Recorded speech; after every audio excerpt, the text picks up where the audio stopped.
মা লক্ষ্মীকে পুজো করলেই মা লক্ষ্মী আমাদের ঘরে আসবে। মা লক্ষ্মীকে পুজো করলেই মা লক্ষ্মীর আমাদের ঘরে আগমন হবে। এইটা কিন্তু আমাদের অনেকেরই ধারণা, কিন্তু আদৌ কি সেটা সত্যি? আজকের এই ভিডিওতে কিভাবে ছোট ছোট অভ্যেসের দ্বারা মা লক্ষ্মীর আশীর্বাদ পাওয়া যায়, মা লক্ষ্মীর কৃপা পাওয়া যায়, সেইটাই আপনাদের সঙ্গে শেয়ার করব। নমস্কার সবাইকে, আমি মহুয়া। আবারও একটা নতুন ভিডিওতে আপনাদের সকলকে স্বাগত। একবার ভাবুন তো, আপনার ঘরের কোনো এক কোণে যদি মা লক্ষ্মী চুপচাপ বসে থাকেন, আপনি কি তা বুঝতে পারবেন? হয়তো না, কারণ লক্ষ্মী আসেন খুব নিঃশব্দে আর চলে যান আরও নিঃশব্দে। আর এই কথাটা আমি ছোটবেলায় বহুবার আমার ঠাকুমার মুখ থেকে শুনেছি। মা লক্ষ্মী কিন্তু একটা জিনিস কখনোই ভুল করেন না। তিনি সেই ঘরেই থামেন যেখানে প্রতিটা কোণে থাকে আলোর স্পর্শ, পরিচ্ছন্নতার ঘ্রাণ আর ভক্তির শক্তি। আর তাই আমি প্রতিদিন চেষ্টা করি ঘরের ধুলো, জঞ্জাল, অগোছালো কোনো জায়গায় যেন না থাকে। কারণ যেখানে নোংরা থাকে সেখানে লক্ষ্মীর আলো কমে যায়, আর যেখানে পবিত্রতা থাকে সেখানে আশীর্বাদ বেড়ে যায়। ঘর পরিষ্কার রাখা মানে কি শুধুই ঝাড়ু পোছা করা? কখনো নয়। এটা কিন্তু একটা এনার্জি ক্লিনিং, একটি দিশা বদলানোর শক্তি। যেখানে কোণাগুলো ঝকঝক করে সেখানে জীবনের ভাগ্যও কিন্তু ঝকঝক করতে শুরু করে। আমি কিভাবে আমার ঘরের কোণায় কোণায় আলো ফিরিয়ে আনি, কিভাবে ছোট ছোট পরিষ্কার করার অভ্যাস আমার ঘরকে বানিয়েছে আরও সমৃদ্ধ, আরও শান্ত, আরও লক্ষ্মীময়। আজকের ভিডিওতে সেইগুলোই আপনাদের সঙ্গে আমি শেয়ার করার চেষ্টা করব। আমি কিভাবে আমার ঘরের কাজকর্ম, আমার ঘরের পরিষ্কার পরিচ্ছন্নতার মাধ্যমে মা লক্ষ্মীর কৃপা পাই। একটা সংসার তখনই সুন্দর হয়ে ওঠে যখন ঘরে থাকে শান্তি, শৃঙ্খলা আর মঙ্গল ভাবনা। আর এই মঙ্গলেই বাস করেন মা লক্ষ্মী।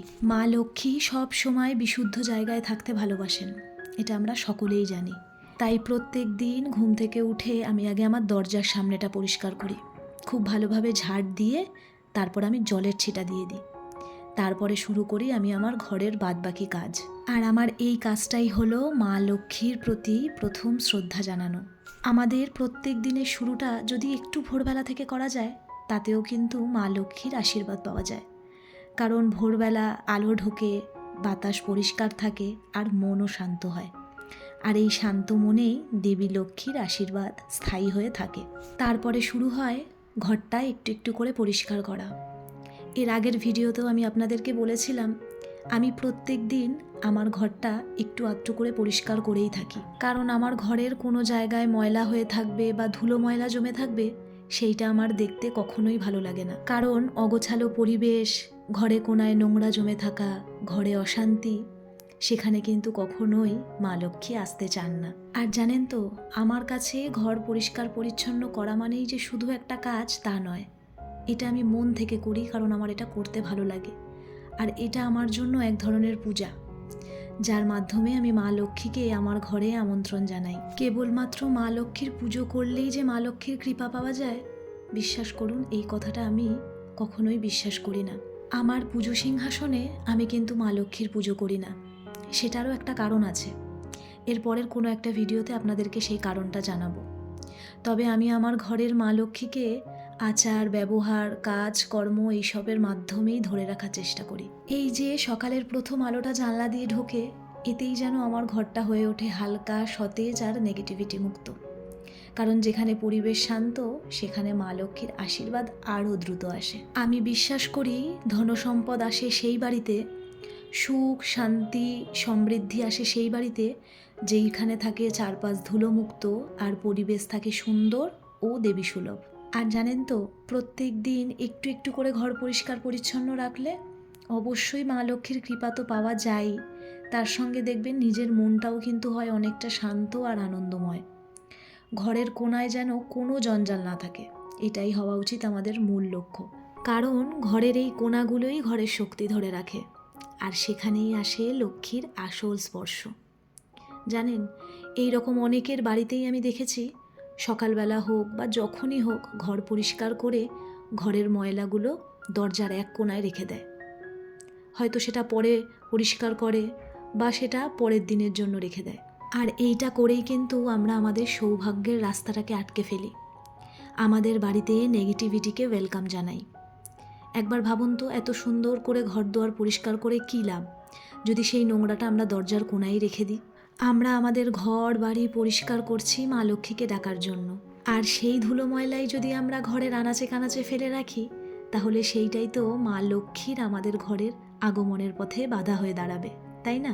তারপরে আর একটা জিনিস লক্ষ্য করবেন, অনেকের বাড়িতে রান্না হয়ে যাবার পরেই কিন্তু সঙ্গে সঙ্গে রান্নাঘর পরিষ্কার করা হয় না, বা ধরুন রান্না করার পর গ্যাস ওভেনটা সেরকম নোংরা হয় না বলে সেটাকে তখন পরিষ্কার করা হয় না, হয়তো সেটাকে রাতে পরিষ্কার করা হয় বা সেটাকে পরদিন পরিষ্কার করা হয়। সেটা কিন্তু করা একদম উচিত নয়। আমার শাশুড়ি মা সব সময় একটা কথা বলেন যে রান্নার জায়গা ঝকঝক করা মানেই সংসারের ভাগ্যও কিন্তু ঝকঝক করা। একটা পরিষ্কার রান্নাঘর মানেই কিন্তু শুভ শক্তির প্রবেশ। যেই বাড়িতে হাঁড়ি কড়াই বাসনপত্র রান্নাঘর চকচকে থাকে, মা লক্ষ্মীও সেখানে আনন্দে থাকেন বা মা লক্ষ্মী সেখানে থাকতে ভালোবাসেন। আমি প্রত্যেকটা দিন রান্নাবান্না শেষ করার পরে আমার যতই কাজ থাকুক না কেন, আমি রান্নাঘরের প্রত্যেকটা জিনিস খুব ভালোভাবে যত্ন সহকারে পরিষ্কার পরিচ্ছন্ন করে রাখি। কারণ এই রান্নাঘরটা আমার অনেকটা ভালোবাসার জায়গা, অনেকটা ভালোবাসা নিয়ে আমি এই রান্নাঘরটা বানিয়েছি। আর আমাদের মতন সমস্ত হাউসওয়াইফদের রান্নাঘরেই কিন্তু বেশিরভাগ সময়টা কাটে। তাই আমি প্রত্যেক দিন রান্না করার পরে আমার গ্যাস ওভেনের আশেপাশে যেই সমস্ত জিনিসগুলো থাকে, আমি প্রত্যেকটা জিনিসকে ঠিক এইভাবে পরিষ্কার পরিচ্ছন্ন করে রাখি। একটা জিনিস আপনারা লক্ষ্য করবেন, একটা সুস্থ সবল পরিষ্কার পরিচ্ছন্ন বাড়ি দেখলেই কিন্তু আপনি বুঝতে পারবেন এই ঘরটায় শুধু মানুষ নয়, মা লক্ষ্মীরও আশীর্বাদ থাকে। আপনি সেখানে মা লক্ষ্মীর উপস্থিতি নিজেই বুঝতে পারবেন। আমার ঘরের এই যে সুন্দর সুন্দর গাছগুলো আপনারা দেখেন, এই গাছগুলো দেখেও কিন্তু আমার ঘরের পজিটিভিটি আমি বুঝতে পারি, আমার ঘরে মা লক্ষ্মীর উপস্থিতি আমি বুঝতে পারি। আর একটা ছোট্ট কথা আপনাদের সঙ্গে শেয়ার করছি, আমার মতন যদি আপনাদের বাড়িতেও এরকম ইনডোর প্লান্ট থাকে, বা ধরুন আপনাদের ব্যালকনিতে আপনাদের এরকম বাগান আছে ফুলের, তাহলে একটা কথা সবসময় মাথায় রাখবেন, গাছের নতুন সতেজ পাতা আর নতুন কুঁড়ি কিন্তু সংসারের সমৃদ্ধির বার্তা বয়ে আনে। গাছের সবুজ সতেজতা দেখে কিন্তু বোঝা যায় যে আমাদের ঘরটা কতটা যত্নে আছে। আর ঘর যত্নে থাকলে তো ঘরের প্রত্যেকটা জিনিসও যত্ন থাকে, তাই না?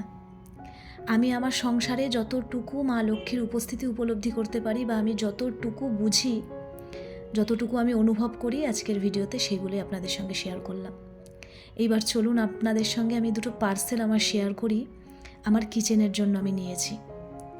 প্রথমেই নিয়েছি আমি একটা স্প্যাচুলা। আমার এই সিলিকন স্প্যাচুলাগুলো দিয়ে রান্না করতে ভীষণ সুবিধা হয়, আর এটা আমি বিশেষত নিয়েছি এই উডেন হ্যান্ডেলটার জন্য, ভীষণ সুন্দর।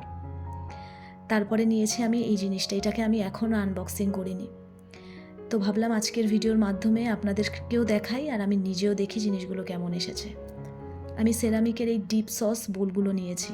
কেন জানি না, যত দিন যাচ্ছে আমার বাসনপত্রের প্রতি যেন একটা আলাদাই আসক্তি জন্মাচ্ছে, বিশেষ করে এই সেরামিকের জিনিসগুলোর ওপরে। বিশ্বাস করুন, দারুণ হয়েছে বোলগুলো, যতটা ভেবেছিলাম তার থেকেও খুব সুন্দর। সব শেষে একটাই কথা আপনাদের সাথে শেয়ার করব, মা লক্ষ্মীর আলো যেন আপনাদের ঘরেও ঠিক এইভাবে ছড়িয়ে পড়ে, পরিচ্ছন্নতা, শান্তি আর ভালোবাসার মাধ্যমে। আজকের এই ভিডিওটা যদি একটু আপনাদের অনুপ্রাণিত করে, তাহলে অবশ্যই কিন্তু আমাকে কমেন্ট করে জানাবেন। সকলে ভালো থাকবেন, আবার পরে দেখা হবে।